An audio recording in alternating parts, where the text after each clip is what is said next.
I wasn't expecting that much of a media response. It just shows that it's still a very controversial topic.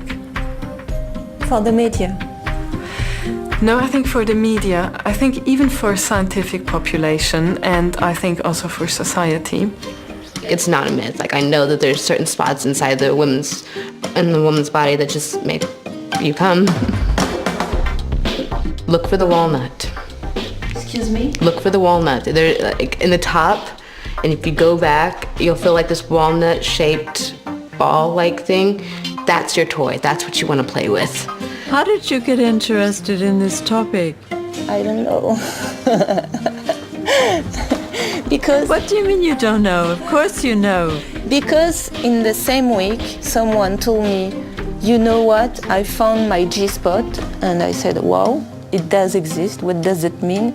So maybe I said, she meant that she started having orgasm during intercourse. Maybe, and, yes. Yes. You know, maybe it had to do with her feelings for the person. Why so many women haven't found it yet?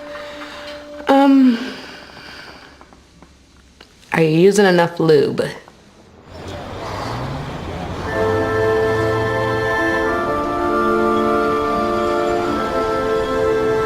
Despite 3 decades of unprecedented fascination, the G-spot remains an elusive myth for most people.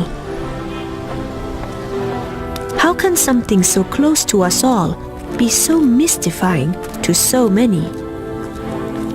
I set out to look for some definitive answers about the G-spot. I don't know if I'll find them, but I'm going to enjoy looking.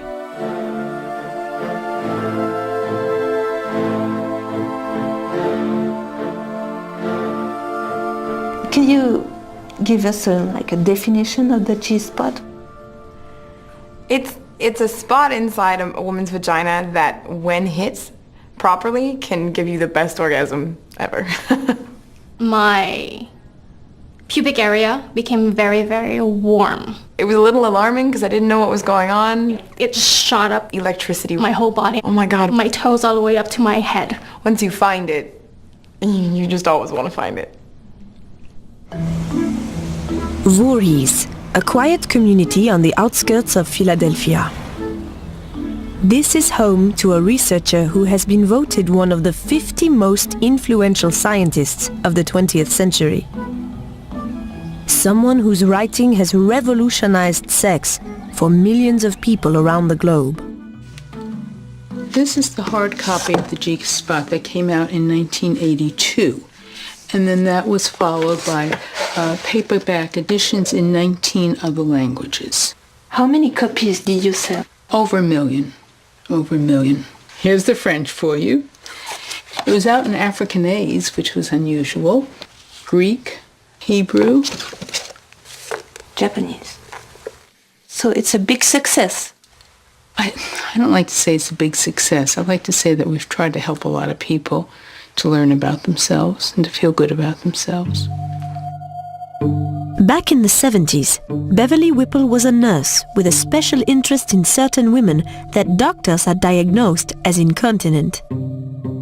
Some of the women who came to me had very strong pelvic muscles, where if you have stress incontinence, your pelvic floor muscles are very weak. And these women said, well, you know, I only lose a fluid from my urethra, the tube I urinate through, during sexual stimulation or orgasm. And they said, you know, there's an area within my vagina that seems to stimulate that. So we had a team come together, physicians, nurse practitioners, and we examined 400 women. And we found this sensitive area at 12 o'clock in the vagina, or between 11 and 1. If you go into the vagina, you just say, how does this feel? Had all around the vagina. We found this sensitive area, and it swelled when it was stimulated. Out of nowhere, you just start feeling like kind of giggly, and like you tense up, and then you start breathing right, and then just, it happens. A colleague of mine said, you know, Beverly, you should call that the Whipple tickle. After my lesson, I said, no way, you know. It's like an out-of-body experience. I know it sounds weird, but like I'll close my eyes and I feel like I'll like do like a weird like little backflip in my head. My brain's just like turning over, you know. The Whipple tickle is quickly replaced by the Grafenberg spot, in honor of Ernest Grafenberg, a German gynecologist. In the 50s, Grafenberg was the first to put his finger on this erogenous zone. But at the time, his revelation was completely ignored. Not so for Beverly Whipple. We believe it provokes orgasm, and it's a different type of orgasm. And it's the orgasm that many women associate with intercourse. And there is an ejaculate associated with it? Some women who experience this type of orgasm ejaculate a fluid. Women were operated on for this.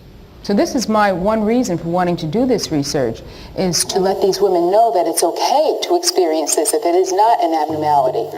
But despite her effort to focus on serious medical issues, Whipple couldn't avoid what seemed to be on everyone's mind. Your own research also developed the information that it isn't that easy to find. The Grafenberg, yourself. It's not easy to find on yourself. A partner can find it quite easily. The cat was out of the bag. Not everybody had the problem of ejaculation, but they all wanted to find the G-spot. And this is how a simple medical study was transformed into a quest for the Holy Grail. You gotta live it up, cannot give it up. I wanna have fun, like the birds and the bees in the sun. You gotta live it up, you gotta live it up. I wanna have fun, oh, oh, oh. You've got to look it, you wanna find it, yeah. I wanna have fun, I wanna have fun. The publicity about the G-spot raised the ante, raised the bar on what people would expect during sex. There doesn't seem to be too much common sense when it comes to sexuality, so the people who write in the media can do a lot of harm. What sort of harm? Claims were made from the very beginning that G-spot sex is the best sex, giving people the impression that there's something they're missing, there's something they're doing incorrectly. Anybody who claims that their thing is the best thing is asking for trouble, it seems to me, because there's so much diversity in the world. To some, the G-spot was the exact opposite of the best sex. Women had been struggling for decades for equal rights, and now this included the right to orgasm, with or without the man, with or without penetration, with or without intercourse. Among feminists, there was a lot of rejection of penetration, and the idea of men being on top and men being the dominant ones in the world was being rejected in general. To Dr. Haidt, the G-spot is a threat to female emancipation. The G-spot, it kind of returns things back to normality, what was considered normal. That is, with the focus on intercourse and penetration of women and so on. Long before the G-spot, Freudian theory had come to dominate social attitudes about so-called normal female sexuality. Freud himself thought that the clitoris was just the pine shavings that set a harder log of wood on fire. And he argued that women who stayed with clitoral masturbation or only needed clitoral foreplay were immature, and that what a mature woman needed was to have a vaginal orgasm during penetration, that was a learned skill and a sign of her maturity. All through into the 1950s, psychiatrists were hideous in their insistence that a woman who only orgasmed through clitoral touching, whether herself or her partner, was immature and defective and actually technically frigid. And many, many women went to their psychoanalysts and their psychotherapists and were told that they had a problem. It was in this atmosphere of Freudian-induced female self-doubt that Cher Haidt set things straight. Women are realizing that they have a right to have orgasm. They have a right to make their own orgasm. She sends out a questionnaire asking women if they prefer it the Freudian way, with penetration, or the so-called immature way, without penetration. Over 3,000 women respond. The Height report comes out in 1976, just 3 years before the G-spot. It stirs revolution in the bedroom. The study was showing that 2/3 of women didn't have orgasm during intercourse, but it always happens during masturbation by clitoral stimulation. There was enormous hostility to the idea that women had better orgasms from masturbation than from heterosexual sex. Men didn't like that. It was ego-shattering to be told that they were actually bad lovers and that their wives and partners had been faking it forever. Problems in the bedroom were the least of men's troubles. It was around this time that female inroads in the job market added to male sense of emasculation. Even the President of the United States was worried. Part of the unemployment is not as much recession as it is the great increase in the people going into the job market. And ladies, I'm not picking on anyone, but because of the increase in women who are working today and two-worker families and so forth. Faced with erosion of their traditional role, men resort to anything they can to heal their wounded sense of virility. But nothing they do can even come close to the enormous promise of the G-spot when it comes to answering male prayer for masculine redemption.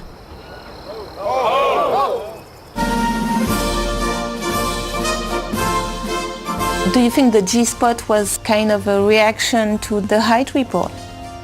It was a way of setting the world, quote-unquote, right again.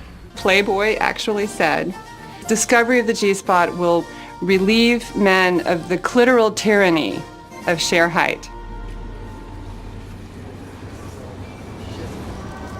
All of that was a long time ago. Where are we today with the G-spot?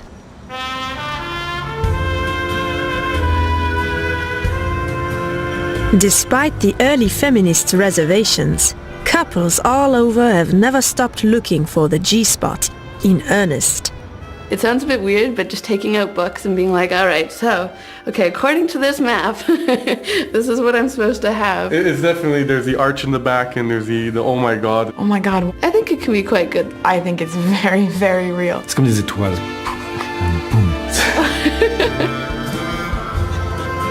But not everyone is satisfied. In fact, before long, most people find themselves grappling with a great deal of frustration.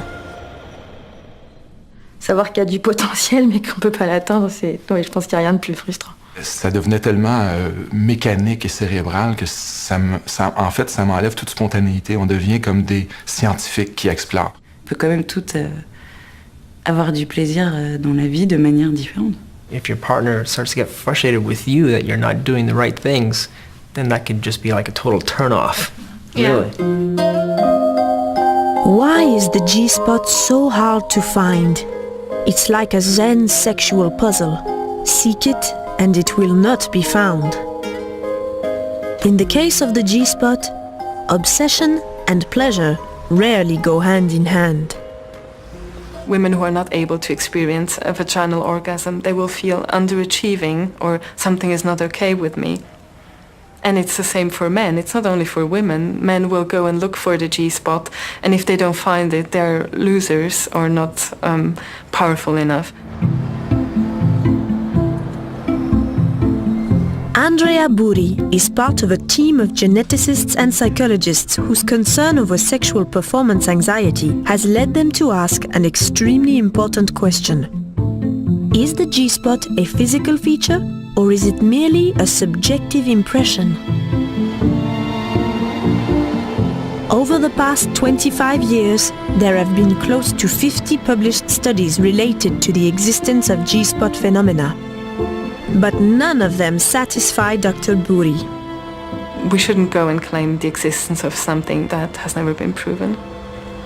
There are already so many restrictions on sexuality and so many discussions around sexuality. What is normal? What is not normal?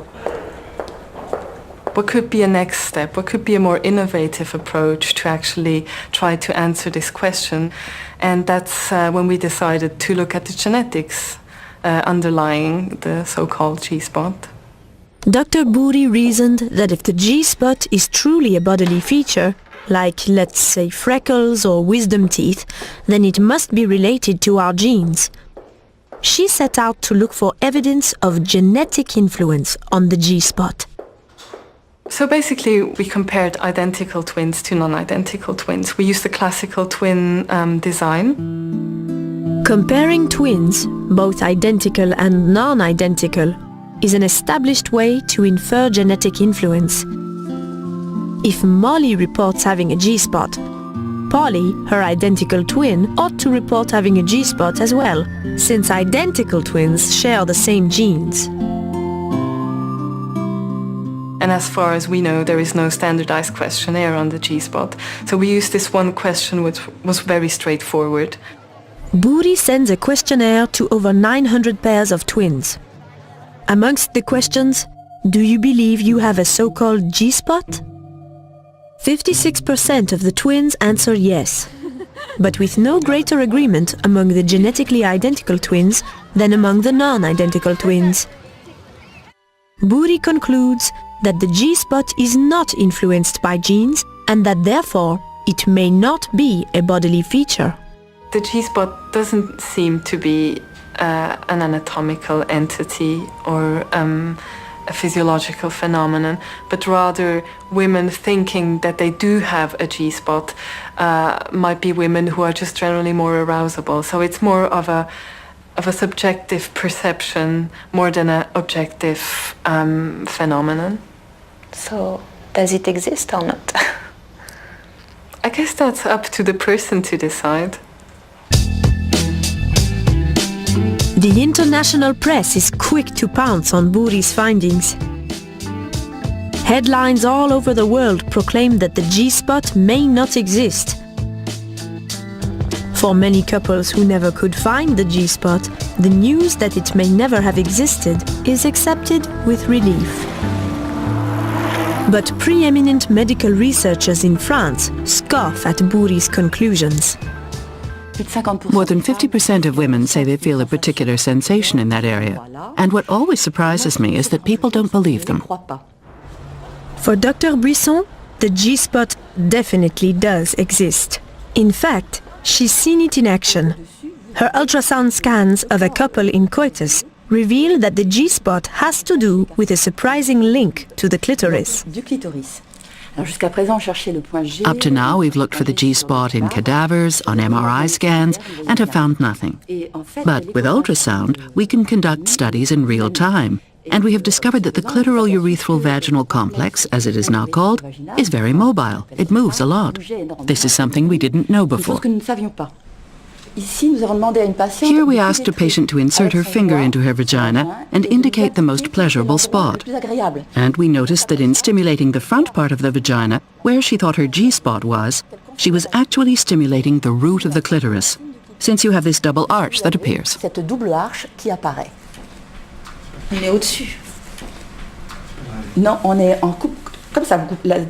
I am quite perplexed.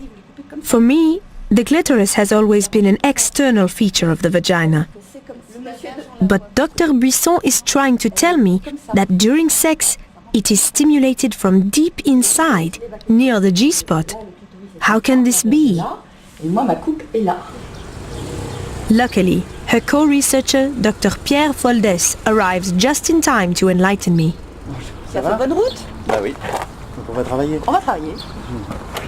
Dr. Foldes gained his expertise while practicing medicine in Africa. He specialized in genital reconstruction for victims of female circumcision. In the course of his work, he discovered that what we call the clitoris is nothing more than the visible portion of a much larger and more complex organ. The clitoris is not just this small protrusion that the excisors target for removal. It's an organ that occupies the whole of the female perineum, with the two clitoral legs anchored on the bone behind, and that join up here, and the clitoral head, which is the exterior part that we can see. There's also another arch. These are the clitoral bulbs. They are larger and erectile. Wow! I had no idea. It is amazing that this is not common knowledge. Now I was ready to understand how the G-spot is related to the clitoral organ. Now the question is, what's the very best way to stimulate this organ? We have in fact demonstrated that in order to deform it to the maximum, you have to press exactly on the point that's theoretically called the G-spot. When the G-spot is pressed, a very significant deformation of the entire structure occurs. This does not happen if any other area is pressed.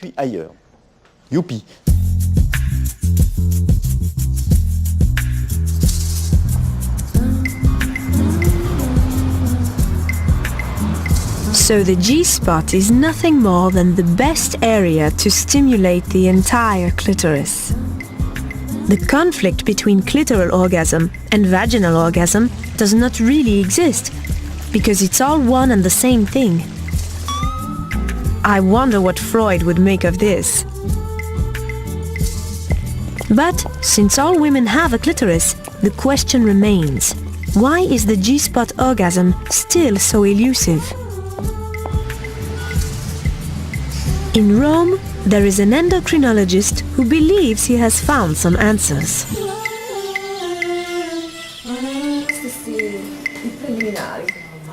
Dr. Emanuele Giannini believes that whether or not we experience G-spot orgasm depends on the size and the relative position of our sex organs. The differences in the G-spot are exactly as the difference in the size of the clitoris. I don't know how many women know that the size of the clitoris is so different from woman to woman. I have to say that the size of the clitoris is most different in the individual people than the size of the penis. We are always talking about the size of the penis. Size matters, but definitely it matters also for female, the size of the clitoris. Well, the vagina is coming. Dr. Giannini continues the gynecological research at the core of his study, recently featured in the Journal of Sexual Medicine. Moving beyond the size of the clitoris, he focuses on the architecture of the entire genital region. This is the urethra and this is the vagina. And now she is measuring how long is this space and then how thin is. Using ultrasound probes, his team compares the genital dimensions of a group of vaginally orgasmic women to a group of non-vaginally orgasmic women. A big clitoris means a lot of testosterone. It means that all this region, as well the G-spot, which is inside, all this region is under testosterone control. And we found, not only our group, but many others, found a lot of receptors for testosterone within the clitoris and within this region. Examining 20 women, Giannini was amazed to discover a clear physical difference between women who experienced G-spot orgasm and women who did not. For some reason, subjects with a wider space between the vagina and the urethra were more likely to experience G-spot orgasms. The differences are so clear that we are now studying the cutoff, which means the number which identify clearly and mathematically if the woman is able or not to reach the vaginal orgasm. Giannini also believes that hormonal influence on the size of our sexual organs accounts for our ability to experience G-spot orgasm at different times in our lives or different times of the month. But it could be that size is simply the result of having vaginal orgasms, not the cause of these orgasms. Is the thickening of this particular region a result of use and the contractions that build up the muscles of this zone? It's hard to say. But the great merit of Emanuele Giannini's work is that he was able to prove through ultrasound and with scientific accuracy that women weren't fabricating their experiences. There were indeed two perceived types of orgasm. Whether or not it's the size of things that makes the orgasm, or the orgasm that makes the size of things, today Giannini and his team have found something big. Però sono più grandi del solito. Di solito lo spazio tra la vescica, il collo della vescica, l'uretra e la vagina è sicuramente più spesso di quello. So she found a huge space between the urethra and the vagina, much bigger than the woman with the vaginal orgasm. It is the biggest G-spot that I saw so far. The way that I come is very, very unusual. Something that few women experience and that few men have seen. There isn't really a name for it.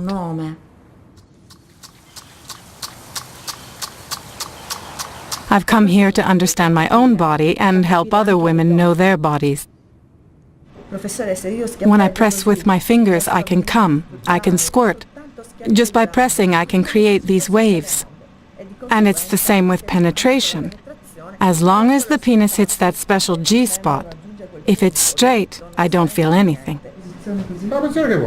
Like some women, Nidia's G-spot orgasm comes with an ejaculate. For Dr. Giannini, this is new territory he is eager to explore. Dobbiamo vederlo una cosa. Okay.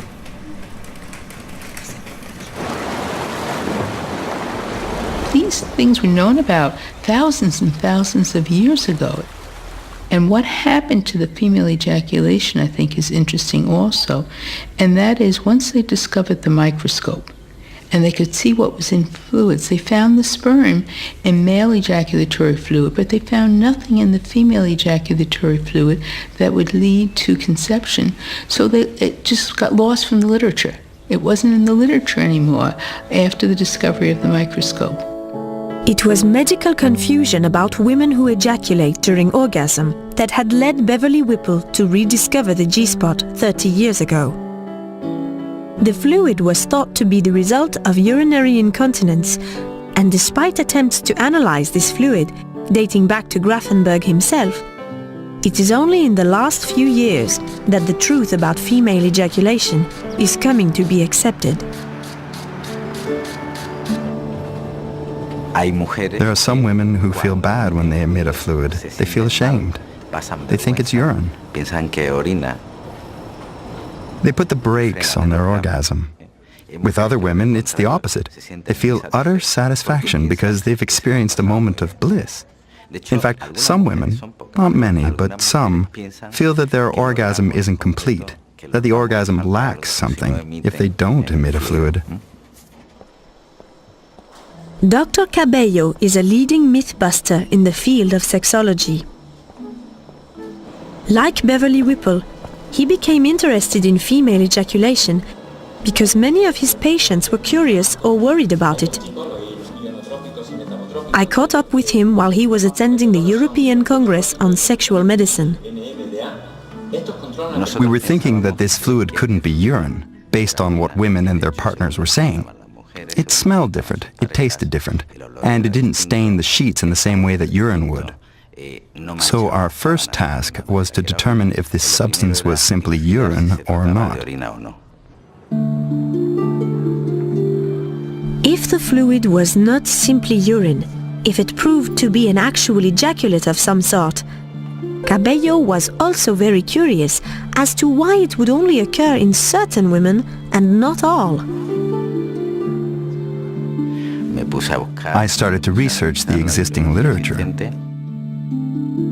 Delving into early anatomy books, Cabello found himself immersed in depictions of arcane and long-forgotten genital glands. These were the organs that Beverly Whipple and other researchers had been calling the female prostate. The female prostate had been documented as far back as the 1600s, and by the 1800s many anatomists were carefully sketching the glands.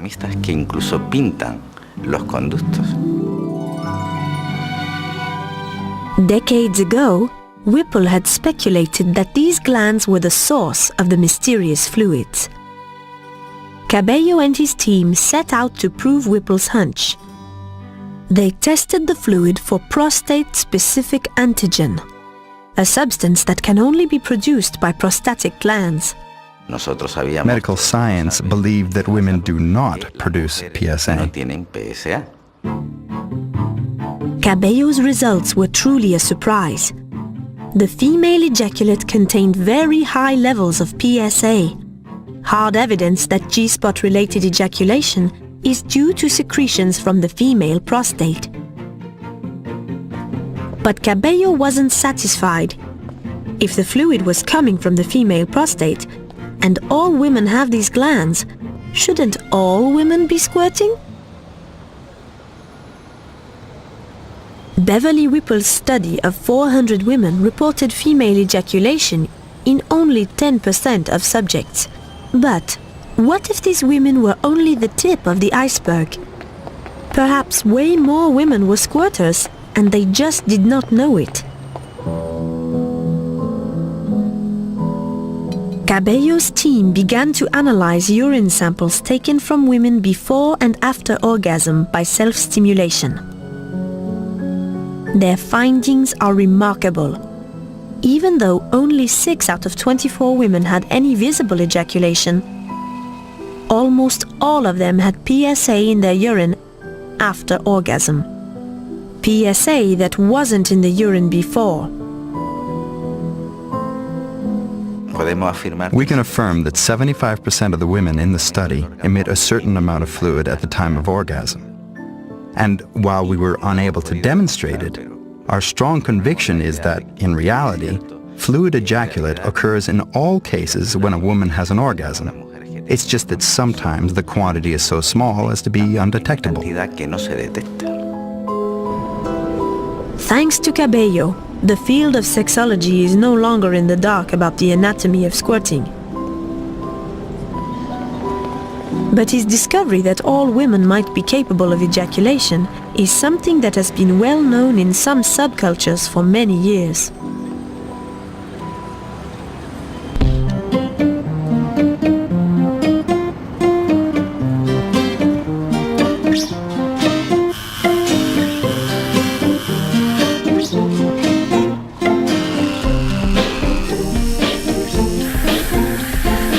They all have the curve on them and vibrate, just different shapes.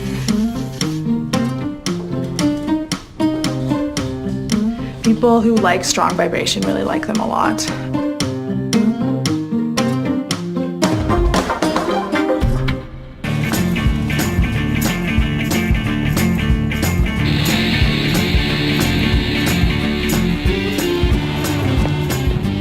In Los Angeles, there is a plastic surgeon who is eager to help. Women want to have the best sexual experience possible. And women want to have fun. Dr. Matlock would take a collagen and inject the G-spot area with it to enhance the area. From doing this G-spot amplification or the G-shot, 87% of women reported enhanced sexual arousal, sexual gratification. Aren't you satisfied with your sex life now? I am. I just think that, you know, if there's something else there that can enhance it even more, it's like, why not? I mean, can you imagine something more intense than what you usually have? I mean, that could become like addicting, I think. What do you mean by addicting? Well, I mean, I know a lot of women who keep having it done because they have good results out of it with, you know, for sexual pleasure. And it's almost like, you know, getting your nails done. If it looks nice and it feels good to you, you know, you keep doing it. Until about 4 years ago, Dr. Matlock's practice consisted entirely of cosmetic surgical enhancement of the female genitalia. Women would say, hey, I don't like my labia minora, I don't like the labia majora, I want to alter the labia minora, I want to sculpture down the labia minora. Women said, well, what else can we do? So then that's how I kind of came up with this G-spot amplification or the G-shot. Today, the procedure is routine for Dr. Matlock. He has patented a G-shot kit and licensed it to plastic surgeons in over 15 countries. In the last 3 years, Matlock has performed over 1,000 G-spot enhancements. Some people may say, well, you know, $1,850 for a G-shot is a lot. We like to say it's a small price to pay for such a bundle of joy. Since the exact location of the G-spot varies from woman to woman, Charlene will have to help Dr. Matlock find hers. And so the procedure usually begins with a crash course on what to look for. It's in the midline. Here's the bladder. Here's the urethra where you urinate through. Okay? So it's in the top of the vagina. What we want you to do, all right, we want you to take the middle finger, it's the longest finger. We want you to go insert it into the vagina, along the midline, and we want women, say, who are in tune, they will have like a come here type motion. That part that you feel is different, that's it. Okay? This is where you guys leave. While Charlene looks for her G-spot, Dr. Matlock becomes philosophical. Men are using Viagra, Cialis, Levitra for recreational uses. So people have to understand, I mean, you know, I know guys who are doing it. There's nothing, they don't have any erectile dysfunction, they don't have any problem. But now, as a result of that, now the guy's a stud. Okay? What about the woman? The woman has been 100% left out in this. So that's why I am for the woman, about the woman, and our whole mission is to empower women with knowledge, choice, and alternatives. So you would call yourself a feminist? I would call myself a feminist, and I'm proud to be a feminist.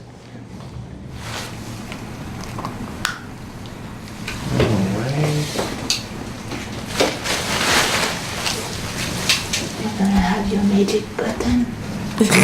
It's my magic. Here, we're gonna inject now, okay? Oh wait, can you wait 1 second? Okay. Just wait. Deep Just breath. want to make sure that it's... Deep breath, deep breath.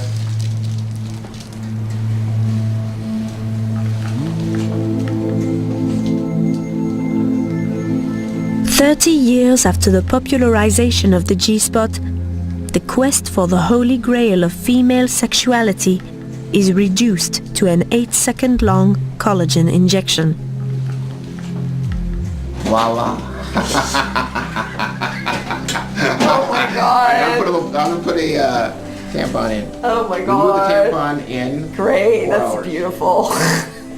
What's your new sensation? He like got it, like right on top of, wow. Every woman has a G-spot. Every woman does. God bless them.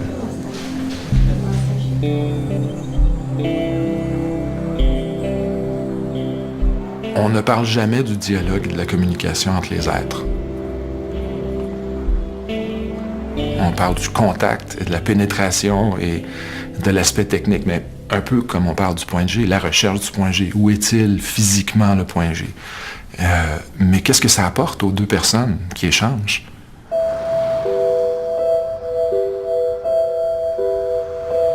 I mean, sex is not just about getting the orgasm. Sex is a lot of things. It's a lot of things about sharing and being intimate and being comfortable. And I think you will get your best orgasms when all of those things are taken into consideration. Quand on aime une femme profondément comme je l'aime,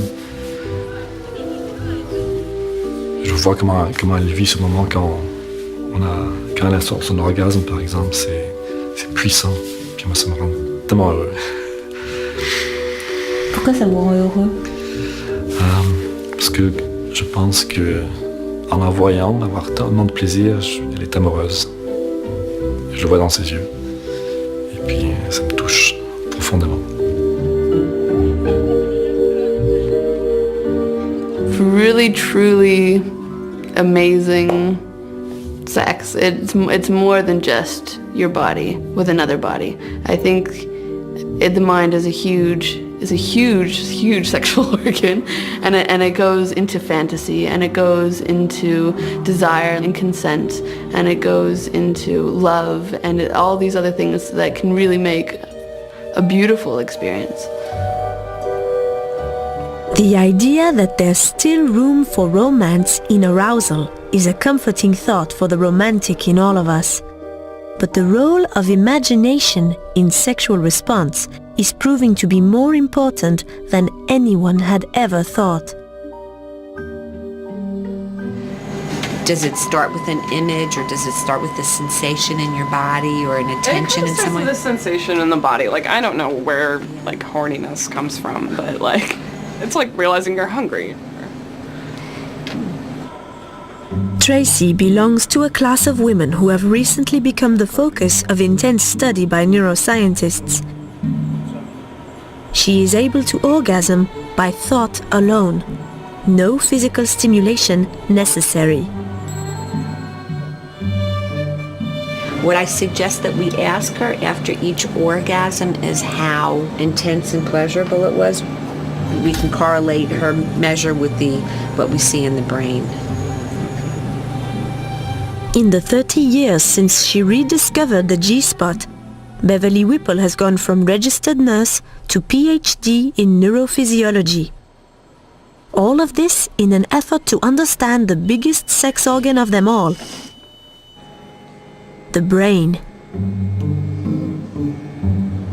Tracy, you okay? Yep. If and when you have an orgasm, can you hold your hand up? Okay. Good looking brain. Tracy's brain is being imaged by MRI. Beverly and her team will soon be able to see what a thought orgasm looks like inside the mind. Are you ready? Sure. Okay, here we go. 5, 4, 3, 2, 1, 0. Okay, start thinking, Tracy. 10 seconds. When Tracy thinks about sex, an area deep within her sensory cortex becomes active. What's We're the time? 5:31. Oh, hand up. 5:29. Hand down. 5:25. The researchers are amazed because it looks exactly as if someone or something was stimulating her G-spot. But this arousal stems from thought alone. 2:32. 2:32. When Beverly Whipple published the G-spot, she was only hoping to help people. And today as well, her research is motivated by the best of intentions. She believes that brain imaging may someday be used as biofeedback to help anorgasmic women reach climax. Hand up. 6:06. Still up. She hopes to validate the claims of women who say they experience thought orgasms routinely. 8:21. But in light of the explosive fascination with the G-spot, I can't help wondering if Dr. Whipple may be inadvertently laying the groundwork for the next holy grail of female sexuality. Hand up. 6:01. Hand up. Hand up. 2:54.